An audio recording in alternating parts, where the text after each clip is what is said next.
ప్రభువైన యేసుక్రీస్తు నామములో ప్రియమైన మీ అందరికీ ఉదయకాల సమయమందు దేవాది దేవుని నామమున మీ అందరికీ నా కృతజ్ఞతాస్తుతులు చెల్లించుచున్నాను. మొట్టమొదటిగా అవకాశం ఇచ్చిన దేవాది దేవుడికి, రెండవదిగా కూడిన మీ అందరికీ నా యొక్క వందనాలు తెలియజేస్తున్నాను.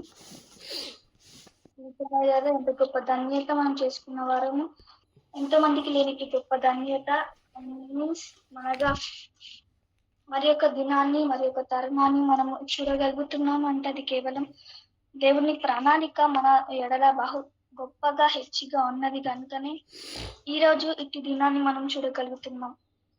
ఎంతో మందికి ఇటు ధన్యత లేని వారు ఎంతో మంది ఎంతెంతో గొప్ప గొప్ప వాళ్ళు ఆయన రాజ్యానికి చేరి ఉన్నారు. నిజంగా మనం ఏ పాట అర్హత యోగ్యత లేని వారము ఈ దినాన్ని మనం చూడగలుగుతున్నామంటే ఆయన కేవలం ఆయన కృప, ఆయన జాలి, ఆయన దయ, ఆయన కరుణ మన మీద ఉంది కనుకనే ఇటు దినాన్ని మనకిచ్చి మనము ఈ సమయం, ఈ ఉదయకాల సమయం దేవునితో గడుపుటకు దేవుడు చూపిస్తున్న మహాకృపను బట్టి నిజంగా ఆయనకి ఎంత కృతజ్ఞత స్థితి చెల్లించిన తక్కువే కదా.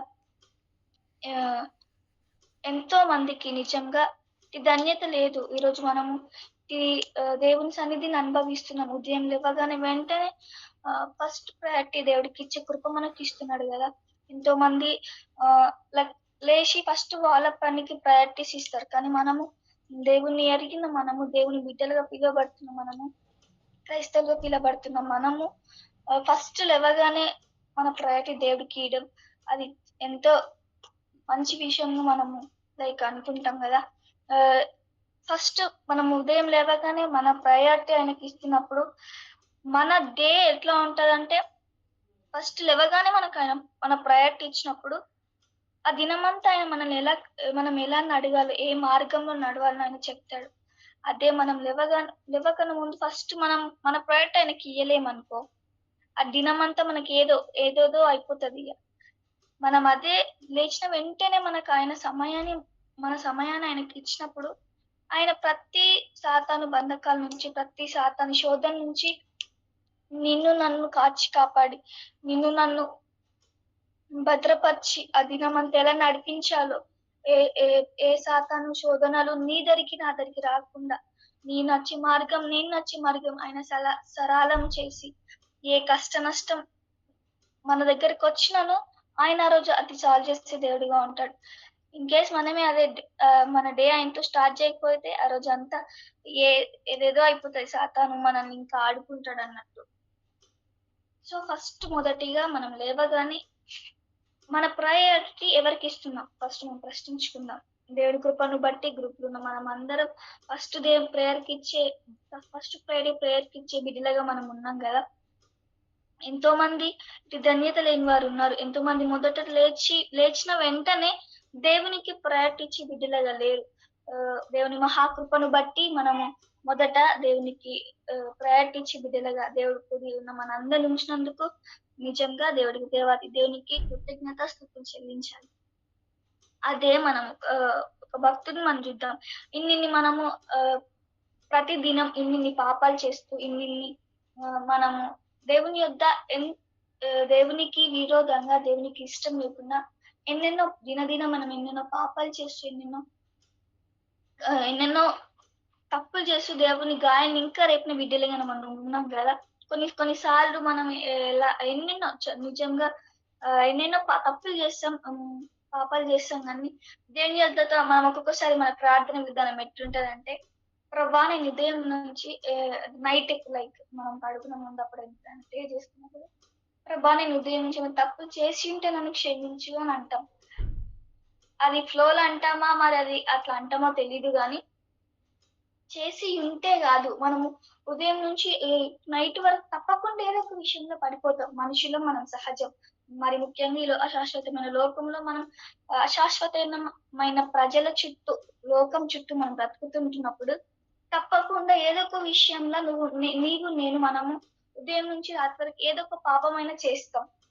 కానీ మన ప్రార్థన విధానం ఎట్లుంటదంటే, ప్రభా నేను ఉదయం నుంచి ఏదైనా తప్పు చేసి ఉంటే నన్ను క్షమించు అనే ప్రార్థన విధానం మనలో అది ఉంటది. సో అట్లా తప్పు చేసి ఉంటాను కాకుండా మనం ఎలా ప్రార్థించాలి, ఎలా దేవుని దగ్గర మనం చేసిన తప్పులని మనం ఒప్పుకోవాలి. అది ఆల్‌మోస్ట్ అందరికీ తెలుసు. కానీ దేవాతి దేవుడు ఇంకను మనము అలా ప్రే తగ్గించుకొని దేవుని సన్నిధిలో ప్రార్థించాలని నాకు ఈ ఉదయకాల సమయంలో దేవాతి దేవుడు జ్ఞాపకం చేస్తున్నాడు. ఏంటనంటే ఎంతో మంది మనం పాపాలు చేస్తాం. కానీ ఎట్లా మన ప్రార్థన విధానం ఎట్లుంది? ఆయన సన్నిధిలో ఎట్లా ఒప్పుకునే బిడ్డలుగా మనం ఉన్నాం. ఆహ్, నేను చెప్పినట్టు ఇంతకుముందు ఫ్లోలో అనేస్తామో మరి మన మనస్సేమో తెలీదు గానీ, ప్రభా నీ చిత్తం అయితే మేము తప్పు చేసి ఉంటే మమ్మల్ని క్షమించు అన్న ప్రార్థన మనకు ఒక్కొక్కసారి కలిగి ఉంటాం. కానీ ఎన్నడూను మనం అలా కాకుండా ప్రభా తగ్గించుకొని దేవుని సన్నిధిలో ప్రభా ఉదయకాల సమయం నుంచి ఇప్పటివరకు కాచి కాపాడినందుకు వందనాలు. మేము ఈ విషయంలో పడిపోయినాం ప్రభా. ఈ విషయంలో మేము తప్పు చేసి ఉన్నాం. నీవు నేను ఒక్క విషయంలో అయినా పడిపోతాం, తప్పిపోతాం. ఈ లోకంలో పాపం లేని వ్యక్తి ఎవరైనా ఉన్నారని అంటే అది కేవలం ప్రభువుని రక్షకుడైన యేసుక్రీస్తు మాత్రమే గాని నీవు నేను కాదు, మనం ఎవరము కాదు. దేవుని కృప మన ఎడల హెచ్చుగా ఉన్నది గనుకనే చేసిన పాపాలకి పాప క్షమాపణ మనకు దొరికింది. ఎన్నెన్నో పాపాలు చేస్తున్నాం. వెంటనే దేవుని సన్నిధిలో మనం ఒప్పుకున్నప్పుడు పశ్చాత్తాపడ్డప్పుడు దేవాతి దేవుడు కరుణిస్తలేడా? దేవాతి దేవుడు కృప చూపిస్తలేడా? ఆయన కృప చూపిస్తూ కరుణిస్తున్నాడు గనుకనే నీవు నేను ఈరోజు చేస్తున్న ఎన్నెన్నో పాపాలకి పాప విముక్తి కలిగి ఉంది. ఎంతో మందికి వారు చేసిన పాపాలకి పాప విముక్తి కలిగిందో లేదో తెలీదు గాని మనమైతే క్రైస్తవులుగా పిలువబడుతున్న మనము ప్రభా నేను ఈ తప్పు చేసి ఉన్నాను, ఇది ఓడిపోయినాను ప్రభా, ఇది ప్రభా పరిస్థితి అని మనం దేవుని సన్నిధిలో చెప్పినప్పుడు వెంటనే ఆయన నా బిడ్డ మనల్ని చేరదీర్చుకునే దేవుడు అంటాడు. నా టాపిక్ కొద్దిగా ఏంది ఈ ఉదయకాల సమయం ముందు నేనేం చెప్పాలని అనుకున్నానంటే, నీవు నేను ప్రార్థిస్తున్నప్పుడు, నీవు నేను దేవుని సన్నిధానానికి వెళ్తున్నప్పుడు ఏ విధంగా ప్రార్థించే బిడ్డలా మనం ఉన్నాం. ఎంత తగ్గించుకొని దేవుని సన్నిధిలో మనం ఉన్నాం. ఒక భక్తుడైతే అందరికీ తెలిసినది దేవాది దేవుడు దేవుని సన్నిధిలో ఎలా ఒప్పుకున్నాడో దేవుని సన్నిధిలో ఎలా తగ్గించుకొని ఆయన దగ్గరికి వెళ్ళిండో ఉదయకాల సమయం ముందు కూడా మనం అట్టి వాక్యం చూసుకొని నేర్చుకొని మనం కూడా దేవుని సన్నిధికి అలా వెళ్ళాలని జ్ఞాపకం చేస్తున్నాను. కీర్తనలు 51 1-5 వచనాలు. Psalms chapter 51 1-5 words. కీర్తనలు 51 1-5 వచనాలు.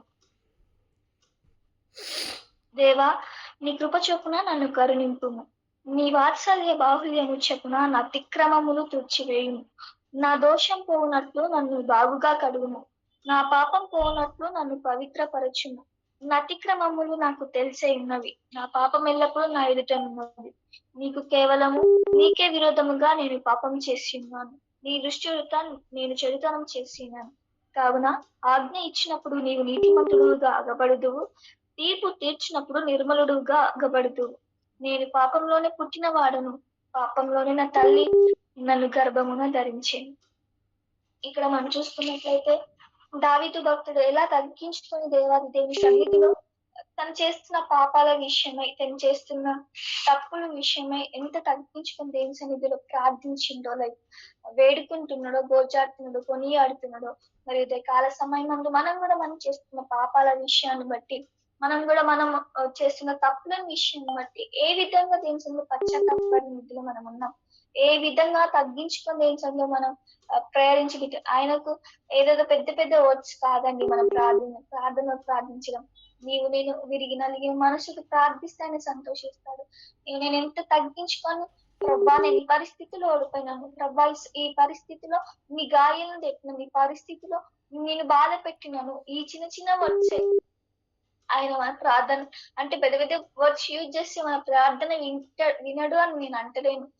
మన ప్రార్థనలు యథార్థత, మన ప్రార్థనలు తగ్గింపు అటువంటివి మనం కలిగి ఉన్నప్పుడు నిజంగా దేవాతి దేవుడు సంతోషించి నా బిడ్డ ఇంత తగ్గించుకున్న సన్నిధిలో అడుగుతున్నప్పుడు మేలు చేయక ఎందుకు మానతాన్న దేవాతి దేవుడు మేలు చేయక మన జీవితంలో మానడు. అలా అని పెద్ద వర్డ్స్ యూజ్ చేస్తే మన జీవితంలో మేలు చేస్తాడు, మేలు చేయడు అని నేను అంటలేను. కానీ ఆయనకు ఎటువంటి ప్రార్థన మనం కలిగి ఉన్నాం, ఎటువంటి ప్రార్థన అనుభవం మనం దేవుని సన్నిధిలో చేసే బిడ్డలుగా మనం ఉంటున్నాం అనుకుంటాం కదా. దేవాది దేవుని కొంతమందికి ఇంకొక మెంటాలిటీ లైక్ ఎట్లా అంటే దేవుని సన్నిధిలో వాక్యాలు అంటే ప్రార్థించినప్పుడు ప్రభా నువ్వు అట్లా చేసి ఇట్లా చేసి ఆ ప్రార్థన నేను తప్పు అని ఏది నేను తప్పు అని నేను అంటలేను. కానీ దేవుని సన్నిధిలో మనం ఎంత తగ్గించుకుంటే ఉంటది కదా, తను తగ్గించుకున్నవాడు హెచ్చింపబడును, తను తాను హెచ్చించుకున్నవాడు తగ్గింపబడును. సో మనం హెచ్చింపబడి బిడ్డలో మనం ఉండద్దు. ఎప్పుడు తగ్గించుకునే తగ్గింపు స్వభావం. ఆయన ఎంత తగ్గించుకున్నాడు అంత సింహాసాన్ని వదిలేసి నీ కొరకు నా కొరకు ఎన్నిక లేని మనల్ని ప్రేమించి మనిషి కుమారుడిగా ఈ లోకంకి వచ్చి ఎన్నో అవమానాలు, ఎన్నో నిందలు, ఎన్నెన్నో కష్ట నష్టాలు మన కొరకు అనుభవించి దిన రాత్రనక పగలనక సువార్త ప్రకటిస్తూ అనేకులను ఆయన దగ్గరికి చేర్చుకుంటూ ఎన్నిక లేని మనల్ని ఏర్పరచుకొని ఇదే కాల సమయం ఇటు సమయం మనం అంత గడుపుటకు ఇచ్చిన గొప్ప ధన్యతను బట్టి నిజంగా ఆయనకి ఏమి ఇచ్చిన ఆయన మనం తీర్చుకోలేం. అంత దేవాది దేవుడే నీ కొరకు ఎన్నికలేని నా కొరకు అంత తగ్గించుకొని వచ్చినప్పుడు మరి నీవు నేను ఆయన సన్నిధిలో ఎంత తగ్గించుకొని మనం ప్రార్థించే బిడ్డలుగా మనం ఉన్నాం. సో ఇటు దావీదు భక్తుడు అయితే ఎంత తగ్గించుకున్నాడో ఇక్కడ చూస్తే అలానే మనం కూడా తగ్గించుకుంది మన ప్రార్థన విధానం అలా ఉండాలని జ్ఞాపకం చేస్తుంది. మొదటగా దేవాని కృప చొప్పున నన్ను కరుణింపుము, నీ వాత్సల్య బాహుల్యము చొప్పున నా అతిక్రమములు తుడిచివేయుము. దావీదు భక్తుడు అన్నట్టు మనం కూడా దేవాని కృప చొప్పునని మమ్మల్ని కరుణింపు, కేవలం నీ కృప చొప్పుననే మమ్మల్ని బ్రతికింపు, నీ కృప చొప్పున మమ్మల్ని నడిపింపు, నీ కృప చొప్పునే మమ్మల్ని మాకు తోడుగా ఉండి ప్రభా అని ప్రార్థన అనుభవం, ప్రార్థన జీవితం మనం కలిగి ఉండాలి. దేవాని కృప చొప్పున కేవలం నన్ను కరుణింపు, నీ వాత్సల్య బాహుల్యం చొప్పున నా అతిక్రమములు తుడిచివేయి. కేవలం కృప, నీ వాత్సల్యం, నిజంగా ఆయన వాత్సల్యం, ఆయన కృప, ఆయన జాలి, ఆయన కనికరం మన పట్ల చూపిస్తున్నాడు కనుకనే ఎన్నిక లేని వారము నిజంగా ఏ పాట అర్హత యోగ్యత మనకు ఉందండి. ఎంత గొప్ప వారము మనము కాదు, ఏ మంచితనము మనలో అసలే లేదు, ఏ యోగ్యత అర్హత కూడా లేదు. దుమ్ముడులతో సమానమైన మనల్ని ప్రేమించి దేవాది దేవుడు ఈ రోజు ఆయన ఏర్పరచుకున్న విధానాన్ని బట్టి నిజంగా ఎంత గొప్ప వారం. ఆయన రక్షణ అనుభవాన్ని మనకు దయచేసిండు కదా. ఎంతో మందికి రక్షణ అనుభవం, దేవుని ప్రేమ తెలిసినా కానీ రక్షణ అనుభవం లేని వారు ఎంతో మంది ఉన్నారు. రక్షణ అనుభవం పొందుకున్న మనం అందరం నిజంగా దేవుని పశ్చాత్తాపం, దేవుని సొంత రక్షకునికి అంగీకరించిన మనకు పాప విముక్తి, పాప విమోచన కలిగి ఉన్న మనము కేవలం దేవుని వాత్సల్యత, దేవుని కృప, దేవుని కరుణ మనపై ఉంది కనుకనే ఆయనకు మనం అడిగే బిడ్డలు మనం ఉండలేమని నీ వాత్సల్య బాహుల్యం చెప్పిన అతిక్రమము తుడిచివేయి ప్రభా. కేవలం నీ వాత్సల్య బాహుల్యం చెప్పున మాత్రమే నేను చేస్తున్న అతిక్రమములను తుడిచివేయి నా తండ్రి, నేను చేసిన తప్పులను తుడిచివేయి తండ్రి అని మనం దేవుని సన్నిధిలో ప్రార్థించి బిడ్డలుగా, గోచారి బిడ్డలుగా, తగ్గించుకునే బిడ్డలుగా మనం ఉండాలని జ్ఞాపకం చేస్తున్నాను. నా దోషం పోనట్లు నన్ను బాగుగా కడుగుము, నా పాపం పోనట్లు నన్ను పవిత్రపరచుము. దావీదు భక్తుడు ఎలా తగ్గించుకొని ఏం సన్నిధిలో అడుగుతున్నాడో మనం కూడా ప్రభా నేను చేస్తున్న ఇటు దోషం నన్ను పోనట్లు నన్ను బాగుగా కడుగు, నా పాపం పోనట్లు నేను చేస్తున్న ఎన్నెన్నో పాపాలు ఉదయం నుంచి ప్రభా చెడు చూపులు చూస్తున్నాను, చెడు మాటలు మాట్లాడిన వినకూడనిది విన్నాను, అట్టి మార్గం సరి అయినదని తెలిసి కూడా అట్టి మార్గం నచ్చినాను ప్రభా. అట్టి మార్గం నీకు ఆయాసకరమైనది, అటుది వినడం నీకు నచ్చదు ప్రభా. నీ సన్నిధిని అవమానపరిచేది నా తండ్రి, అటువంటి తప్పు నేను చేస్తున్నాను ప్రభా అని పశ్చాత్తాపం పడి దేశంలో ఒప్పుకునే బిడ్డలే మనం ఉండాలి. నీవు నేను చేసిన పాపాలను కప్పిపుచ్చుకోవడం కాదండి, ప్రతి ఒక్క పాపాన్ని వెంటనే దేశంలో ఒప్పుకునే బిడ్డలే మనం ఉండాలి. క్షమించే దేవుడు మనకు ఉండగా మనం చేసిన పాపని కప్పిపుచ్చుకుంటే ఎందుకు, ఏం లాభం? వెంటనే దేవుని సన్నిధిలో మనం అదే ప్రభా నేను తప్పులు చేసినాను, ఈ తప్పు ప్రభా ఇక్కడ ఓడిపోయినాను అని మనం వెంటనే ఆయన సన్నిధిలో ఒప్పుకున్నప్పుడు ఆయన క్షమించే దేవుడు కాదా. క్షమాపణ కలిగిన మనస్సు నా పరలోకపు తండ్రిది కనుక వెంటనే మనం ఆయన సన్నిధికి వెళ్ళి ప్రభా నేను ఇది అని మనం వెంటనే మన పాపం ఒప్పుకునే బిడ్డలా మనం ఉండాలి, కానీ దాన్ని కప్పిపుచ్చే బిడ్డలాగా అస్సలు ఉండకూడదు మెయిన్ గా. దాని తర్వాత నా అతిక్రమములు నాకు తెలిసే ఉన్నవి, నా పాపం ఎల్లప్పుడు నా ఎదుటను ఉన్నది. ఎంత క్లియర్ గా దావీదు భక్తుడు దేవుని సన్నిధిలో ఇట్లా చెప్పేస్తున్నాడు, మనం కూడా దేవుని దగ్గర ఒప్పుకుంటున్నాడు. నీ అతిక్రమములు నా అతిక్రమములు అన్ని మనకు తెలుసు, మనం చేస్తున్న తప్పు మనం తప్పులు చేసింది మనమే మనకు తెలదా మనం ఏం చేస్తున్నాం అనేది. సో అలా మనం ఎట్లా అంటే మనం చేస్తున్న తప్పులని మనకు తెలుసు. కానీ దాన్ని ఒప్పుకునే విధానంలో మనం ఒప్పుకోము అన్నట్టు. కానీ దేవుని సన్నిధిలో దాన్ని మనం అన్ని ఒప్పుకునే బిడ్డలుగా మనం ఉండాలి. ఏది కూడా కప్పిపుచ్చుకోదు. నీ అతిక్రమములు, నా అతిక్రమం మనకు తెలుసు. మనం ఏం చేస్తున్నామో. మనం ఒంటరిగా ఉన్నప్పుడు ఏం చేసి యవనస్తులైతే మేము ఒంటరిగా ఉన్నప్పుడు ఏం చేస్తున్నామో, మా తల్లిదండ్రులు అక్కడ ఉన్నారు కదా! మేము ఇక్కడ ఏమైనా చేయొచ్చని. కానీ మా తల్లిదండ్రులు లేకున్నా మా చుట్టుపక్కన పరలోకమందున దేవాతి దేవుడు చూస్తున్నాడనే కొంచెం భయం. దేవుడు మనలోంచి ఇంకను ఏదైనా తప్పు చేసినప్పుడు దేవుని ప్రేమ తెలుసు గనుకనే దేవుడు చూస్తున్నాడనే భయం. గనుక అట్టి మన అతిక్రమములు మాకెట్లా తెలుసు? మనందరికీ మనం చేసిన తప్పులు, మన అతిక్రమము మనకు తెలుసు. కాబట్టి దావీదు భక్తుడు చెప్తున్నట్టు, నా అతిక్రమములు నాకు తెలిసినవి, నా పాపం ఎల్లప్పుడు నా ఎదుటనున్నది. నిజమే మన పాపం ఎల్లప్పుడు మన ఎదుటనున్నది గదా! హ్మ్. నీకు కేవలము నీకే విరోధముగా నేను పాపం చేస్తున్నాను. నీ దృష్టి ఎదుట నేను చెడుతనం చేస్తున్నాను. ఎంత తగ్గించుకొని దేవుని సన్నిధిలో అంటున్నాడు గదా! ప్రభా నీకు కేవలం నీకు మాత్రమే, నీకు విరోధంగానే నేను పాపం చేసి ఉన్నాను. మన ప్రార్థన ఎప్పుడైనా మిమ్మల్ని ప్రార్థించి ఇట్లా మనం ఉన్నామా? ప్రార్థిస్తే దేవునికి మహిమ కలుగును గాక. ప్రార్థించకపోతే ఉదయకాల సమయమందు మనం అందరం సరి చేసుకుందాం. ఈవెన్ నేనైనా నా ప్రార్థన అనుభవమైనా, ప్రార్థన జీవితమైనా మార్చుకొని మనం ముందుకెళ్దాం. దేవుని సన్నిధిలో ప్రభా ఈ నీకు విరుద్ధంగా నేను పాపం చేస్తున్నాను. ఇటువంటి ప్రార్థన చేసే బిడ్డలా మనం ఉండాలి. ఆయన సన్నిధిలో మనం కప్పిపుచ్చుకునేది ఏది ఉంచుకోకండి. నేను చెప్పాల్సింది. ఆయన సన్నిధిలో మనం ఏదో దాయాలంగా ఆయనకు అన్నీ తెలుసు. ఆయనకు సమస్తం ఎరిగిన దేవుడు. నేను పుట్టక మునిపే ఆయనకు అన్ని తెలుసు కనుక నేను కప్పిపుచ్చుకోవాల్సింది ఏం లేదు. దేవుని సన్నిధిలో వెంటనే ప్రభా క్లియర్ కట్ గా నేను ఇలా ప్రభా ఈ తప్పు చేసింది ఇది పరిస్థితి అని వెంటనే ఆయన సన్నిధిలో ఒప్పుకోవాలి. అదే దాన్ని కప్పిపుచ్చుకుంటే మనకి ఏమొస్తదండి? ఏదో ఏ గుండెల అమ్మో నేను ఇది ఒప్పుకోలేనన్న ఒక బాధ. మర్చిపోయి ఒప్పుకోకపోతే అది పర్లేదు అనుకోండి. అది మళ్ళీ గుర్తొచ్చినప్పుడు ప్రభా నేను ఇది ఇట్లా చేసిన తప్పు అని క్షమించని వెంటనే గుర్తొచ్చినప్పుడన్నా చెప్పాలి గాని, మనకు గుర్తుండి కూడా మనకు కావాల్సి దేని సన్నిధిలో ఒప్పుకోకపోతే ఎట్లా అంటే ఇప్పుడు మనుషులంగా సహజంగా ఏదైనా ఒక విషయం మనకు తెలిసిందనుకో లైక్ గాసిప్స్ ఏదన్నా అది వేరే వాళ్ళు చెప్పే వరకి మనసులో అంటే ఏమంటారు మనకు మంచిగా అనిపియదు. మనసులో పట్టదంటారు. సో, అది వారికి చెప్తే ఏదో ఎంతో కొంత బరువు దిగిపోయిందన్నట్టు మనకనిపిస్తది ఏదైనా విషయం మన దగ్గరకొచ్చినప్పుడు మనం అది ఒక పర్సన్‌కి అలా ఎవరికైనా చెప్పాలన్నా మనం చెప్పేస్తే కొంచెం ఏదో భారం దిగినట్టు అనిపిస్తది అటు ఫీలింగ్. మనుషులకు చెప్తేనే మనకు అది కొంచెం బరువు దిగినట్టు అనిపిస్తే, ఆ ఫీలింగ్ మనకస్తే పరలోకమందున దేవాతి దేవుని యందు మనకున్న సమస్తమును పెట్టినప్పుడు ఎంత బద్దగిపోయినట్టు అనిపిస్తది. సో, మనం ఎందుకు ఇంకా మనం పాపం చేసిన తప్పులనైనను, ఏదైనాను మనం కప్పిపుచ్చుకోవడం.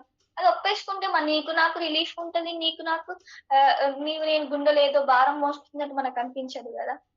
సో, ప్రతిదైనా ఈ ఉదయకాల సమయం మనం జెప్పాల్సింది దేవుని సన్నిధిలో మనం ఎంత తగ్గించుకొని ప్రార్థించాలి. ఏది ఆయన సన్నిధిలో కప్పిపుచ్చుకునే బిడ్డలో మనం ఉండొద్దు. ఏ క్లియర్ కట్‌గా ఆయన సన్నిధిలో ఒప్పుకునే బిడ్డలాగా మనం ఉండాలని నేను జ్ఞాపకం చేస్తున్నాను. హ్మ్. నీకే విరోధంగా నేను పాపం చేసి ఉన్నాను. నీ దృష్టితో నేను చెడుతనం చేసి ఉన్నాను. మనం దావీదు భక్తుడు చేసిన ప్రార్థన జీవితం మనం కూడా కలిగి ఉందాం. ప్రభా నీకే విరుద్ధంగా నేను పాపం చేస్తున్నాను ప్రభా. నీ దృష్టితో నేను చెడుతనం చేసే బిడ్డగా నేను ఉన్నాను ప్రభా నన్ను క్షమించు అని ప్రార్థన జీవితం మనం కలిగి ఉండాలి. కావున ఆజ్ఞ ఇచ్చినప్పుడు నీవు నీతిమంతుడుగా గాగబడుదువు. తీర్పు తీర్చినప్పుడు నిర్మలుడుగా అగబడుదువు. ఒకానొక దినమున ఆయన రాబోతున్నప్పుడు మనం ఏ గుంపులో ఎత్తబడే బిడ్డలో మనం ఉన్నాం. ఏ గుంపులో మనం ఎత్తబడే బిడ్డలో మనం ఉన్నాం ప్రశ్నించుకుందాం. ఆయన ఒకానొక దినాన్న వచ్చి నన్ను మనందరిని నీకు నాకు ఆజ్ఞ తీర్చే దేవుడుగా అని ఉంటున్నాడు. ఆయన రాకడ సమీపంగా ఉన్నదని మనం ఎన్నెన్నో దైవజనుల ద్వారా మనం వింటున్నాం గదా! మరి ఆయన రానయ్యున్నప్పుడు నీకు నాకు ఆయన ఒకానొక దినమున ఆజ్ఞ ఇచ్చినప్పుడు మనం ఎలా అగబడుద్దాం? నీతిమంతుడిగా అగబడతామా? అనీతిమంతుడిగా అగబడతామా? తీర్పు తీర్చినప్పుడు నిర్మలుడుగా అగబడదు. ఆయన నీకు నాకు తీర్పు తీర్చినప్పుడు మనం ఎట్లా అగబడే బిడ్డలాగా మనం ఉన్నామని మనం ప్రశ్నించుకుందాం. ఇన్‌కేస్ అలా లేకపోతే ప్రభు సన్నిధిలో మనం ప్రార్థించుకొని, తగ్గించుకొని అడుగుదాం. ప్రభా! దేవా! నన్ను క్షమించు. నేను ఇటు ప్రార్థన అనుభవం ఎప్పుడు కలిగి ఉండలేను. ఇంత తగ్గించుకొని ఆహ్, ప్రార్థించలే స్థితిలో నేనున్నాను అని మనం దేవుని సన్నిధిలో ప్రార్థించి, దేవుని సన్నిధిలో కొనియాడి, గోజాడి అడిగినప్పుడు, నీవు నేను ఆయన మాటలను, ఆయన చెప్పిన ఆయన నీ జీవితంలో, నా జీవితంలో ఇచ్చిన వాగ్దానాలను మనం పెడచెవిన పెట్టే మిడిలాగా మనం ఉంటామేమో. కానీ దేవాతి దేవుడు నమ్మదగిన వాడు. ఆయన నీకు నాకు చేసిన వాగ్దానాన్ని, నీకు నాకు ఇచ్చిన మాటను ఎన్నడూ తప్పే దేవుడు కాదు. నీవు నేను కొన్ని కొన్ని సార్లయిన మాటలు వినే బిడ్డలుగా మనం ఉండం. కానీ నీవు నేను ప్రార్థించినప్పుడు ప్రతి ప్రార్థన ఆయన వింటాడు. ఆయన సమస్తము ఎరిగిన దేవుడు. ఆయన నిన్ను నన్ను అనుక్షణము, అనునిత్యము ఇప్పుడు మన మధ్యలో సంచరిస్తూ చూస్తున్న దేవటి దేవునికి నిజంగా ఆయన నీవు నేను పెడచిన పెట్టిన బిడ్డలం. ఆయన మాట పెడచిన పెట్టి బిడ్డ ఉంటామేమో. కానీ నీవు నేను ప్రార్థించిన ప్రార్థనని అయినను, నీవు నేను చేసే ఏ పనైనాను ఆయన పక్కకు పెట్టే దేవుడు కాదు. ఆయన పెడచిన పెట్టే దేవుడు కాదు అని నేను జ్ఞాపకం చేస్తున్నాను. లాస్ట్‌గా నేను పాపంలోనే పుట్టిన వాడను. పాపంలోనే నా తల్లి నన్ను గర్భమున ధరించింది. నిజంగా పాపంలోనే మనం పుట్టిన వారము. పాపంలోనే మన తల్లి, నా తల్లి తన గర్భమున మనం ధరించింది. సో, ఉదయకాల సమయంలో నేను చెప్పాల్సింది ఒకటి. మన ప్రార్థన ఎలా ఉంది? లైక్ తగ్గించుకునే స్వభావంతో మనం ప్రార్థిస్తున్నామా? తగ్గింపు స్వభావంతో మనం ప్రార్థిస్తున్నామా? దేవుని సన్నిధిలో మనం చేసిన పాపాలని చాలా మంది కప్పిపుచ్చుకునే బిడ్డలుగా మనం ఉంటారు. గనుకనే దేవాది దేవుడు ఉదయకాల సమయమందు నీవు నేను చేసిన తప్పులనైనను, పాపములైనను ఏది కూడా మనం కప్పిపుచ్చి బిడ్డలా మనం ఉండకుండా వెంటనే ఆయన సన్నిధిలో వెంటనే కాకుండా అన్ని సమయం ఉన్నప్పుడైనా ఆయన సన్నిధిలో ఒప్పుకునే బిడ్డలుగా మనం ఉండాలి. అంతేగాని మనం కప్పిపుచ్చుకునే బిడ్డలా మనం ఉండొద్దు. ప్రభా! నేను తప్పు చేసింటే నన్ను క్షమించు. అటువంటి ప్రార్థన కాదండి. తప్పు చేస్తాం మనం. ఇన్‌కేస్ మనకు గుర్తుండకపోతే గుర్తొచ్చినప్పుడైనా ప్రభా! నేను తప్పు చేసినానని ఆయన సన్నిధిలో ఒప్పుకోవాలి గాని, ప్రభా! ఈ దినమంతా తప్పు చేసుంటే క్షమించు. మనుషులం సహజం పడిపోవడం. గనుక తప్పు చేసినాను ప్రభా! అనే ప్రార్థన అనుభవం మనం కలిగి ఉండాలి అని జ్ఞాపకం చేస్తున్నాను. సో, లాస్ట్ వచనంలో నేను పాపంలోనే పుట్టినవాడని, పాపంలోనే నా తల్లి నన్ను గర్భంలో ధరించినట్టు కీర్తన 139లో 2వ వచనంలో ఉంటది కదా! నేను కూర్చుండుట, నేను లేచుట నీకు తెలియను. నాకు తలంపు పుట్టక మునుపే నీవు నా మనసుని గ్రహించుచున్నావని. సో, నీవు నేను పుట్టక మునుపే నీవు నేను మన తల్లి గర్భంలో రూపింపబడక మునుపే ఆయన నీ మనస్సు నా మనసు ఏంది ఆయనకు తెలుసు.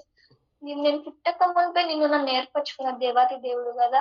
అందుకే ఎంతో మందికి లేని గొప్ప ధన్యత మనకున్నది. కనుకనే ఎంతో మంది ఈ హృదయకాల సమయమందు ఫస్ట్ ప్రార్థన ఆయనకి ఇయ్యకపోయినా మనకు ఇచ్చే కృపను దేవాది దేవుడు దయచేసిండు కదా! అందుని బట్టి నిజంగా దేవాది దేవుడు ఏర్పరచుకున్న విధానాన్ని బట్టి మొదటగా మనం ఆయన ప్రయారిటీ ఇచ్చే విషయంలో దానికి ఎంత కృతజ్ఞతలు చెల్లించినా తక్కువే. నీకు నాకు మరి అందరికి మరి ఒక దినాన్ని ఇచ్చిందంటే అది కేవలం ఆయన కృప. ఇది కేవలం ఆయన జాలి, ఆయన దయ, ఆయన కరుణ మన పట్ల అంత హెచ్చుగా అన్నది కనుకని మరి ఒక దినాన్ని, మరి ఒక తరుణాన్ని మన జీవితంలో చూడగలుగుతుంటున్నాం. ఇటు దినాన్ని మనం చూడగలుగుతున్నాం అంటే నీవు గొప్పవారం అని కాదు, నేను గొప్పవారం అని కాదు. మనమేదో మనలో మంచి ఉన్నదని కాదు. మనకి ఇంకొక జీవితం ఇచ్చిందంటే ఇంకొక జీవితం ఇచ్చి మనము ఎంత దేవునికి దగ్గరగా కలుగుతున్నాం. ఆయన గొప్పవాడు, ఆయన మంచివాడు కనుకనే మరి ఒక దినాన్ని, మరి ఒక తరుణాన్ని మనకు దయచేస్తున్నాడు. అది నీ గొప్పతనం, మన గొప్పతనం కాదండి. మనం మరి ఒక దినాన్ని మన జీవితంలో చూడగలుగుతున్నామంటే అది కేవలం దేవుని కృప, అది కేవలం దేవుని జాలి, దేవుని కరుణ మాత్రమే మనము ఈ మరి ఒక దినాన్ని మన జీవితంలో చూడగలుగుతున్నాం. సో, ఈ వాక్యం అంతటి ద్వారా దేవాది దేవుడు మనందరితో మాట్లాడింది. నీవు నేను ఎటువంటి ప్రార్థన జీవితం మనం కలిగి ఉన్నాం? ఆయన సన్నిధిలో తగ్గింపు స్వభావంతో ప్రార్థిస్తుంటున్నామా? లేదంటే ఏ స్వభావంతో మనం ప్రార్థించి బిడ్డలుగా మనం ఉన్నాం? మన సరే విచ్చలవిడి బ్రతుకుతుంటున్నాం. మనము దేవుని సన్నిధిలో కొన్ని సార్లు మనం చేసిన తప్పులనైనా, పాపంలైనా మెయిన్‌గా యవనస్తులమైనా కప్పిపుచ్చుకునే బిడ్డలా మనం ఉంటాం. కానీ ఆయన సమస్తము తెలుసు. ఆయన ఎరిగి ఉన్నాడని కూడా తెలుసు. ఆయన చూస్తున్నాడని తెలిసి కూడా ఒక్కొక్కసారి కొన్ని సార్లు తప్పు చేస్తున్నప్పుడు దాన్ని సరిగ్గా ఒప్పుకునే స్థితిలో కూడా మేము ఎన్నెన్నో మార్లు లేనప్పుడు దేవుడు మళ్ళీ తన వాక్యం ద్వారా, తన వాక్కు ద్వారా మాట్లాడి ఏ ప్రతి విషయమైనా, ఏ ప్రతి పాపం గురించైనా దేవుని సన్నిధిలో అందరం మేమే కాదు యవనస్తులుగా అందరం ఒప్పుకునే బిడ్డలే మనం ఉండాలి. అందరం తగ్గింపు స్వభావంతో దేవుని సన్నిధిలో గోజాడే బిడ్డలే మనం ఉండాలి. దావీదు భక్తుడైతే ఎంత తగ్గింపు స్వభావంతో దేవుని సన్నిధిలో గోజాడి దేవుని సన్నిధిలో అడుగుతున్నాడు, ప్రభా నేను ఈ విషయంలో తప్పు చేస్తున్నాను, ఈ విషయంలో కేవలం నీకు విరుద్ధంగా నేను తప్పు చేసినాను, నీ దృష్టికి నేను చెడుతనం చేస్తున్నాను ప్రభా. ఎలా తగ్గింపు స్వభావంతో ఆయన అంటున్నాడు, ఒప్పుకుంటున్నాడు, దేవుని సన్నిధిలో గోచాడుతున్నాడు. మనం కూడా అటువంటి తగ్గింపు స్వభావం కలిగి దేవుని సన్నిధిలో మనము ముందుకెళ్ళాలని జ్ఞాపకం చేస్తున్నాను. ఈ యొక్క చిన్న మాటలన్నీ మీకు అర్థమైంది నేను అనుకుంటూ నా యొక్క చిన్న మాటలు ఇస్తున్నాను. పరలోకమందున దేవుడి గురించి ఆస్వాదించును గాక. ఆమేన్. ప్రైజ్ ది లార్డ్ అందరికీ.